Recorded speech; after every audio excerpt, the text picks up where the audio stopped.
better or for worse. Sorry. Go ahead. I hear you. The question? He practiced genocide against the Indians later on.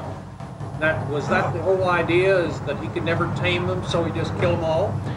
He's raising the question of, is the national policy in terms of resettling the Indians a genocidal policy?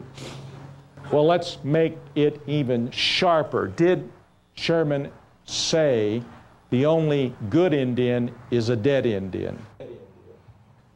Yes, he did. He may have not been the inventor of the phrase. It may have been invented by his, the general he put in charge of most of the West after he went to become general, which was Phil Sheridan. Phil Sheridan may have said it first. He was a good friend of Sherman's, or Sherman may have said it first, but they both said it and admitted it in public. Sherman, however, went on to elaborate in his way to explain that. I don't think this was Sheridan's view. I think Sheridan was just perfectly willing to kill anybody who got in his way, frankly. I think he did that in Shenandoah also. But Sherman went on to say, look, the problem with the Indian is they do not have cultures that will survive against the onrush of European settlement and civilization.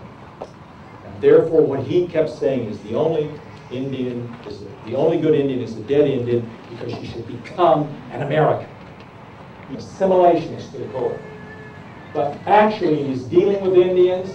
Often Sherman speaks in hyperbole. All through the war he spoke in hyperbole. He never did the bad things he said he was going to do at that level. He never did. He always spoke over.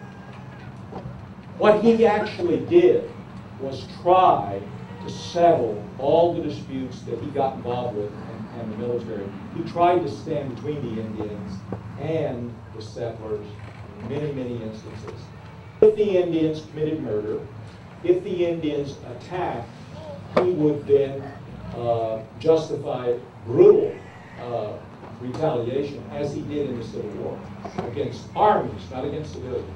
So he would treat the Indians as if they were armies at that point. So I'm not trying to make him a nice guy here, but there were fewer of those incidents than what was really hard on the Native Americans is that they were the land, they were resettled. It was concentration camps, no question, about that.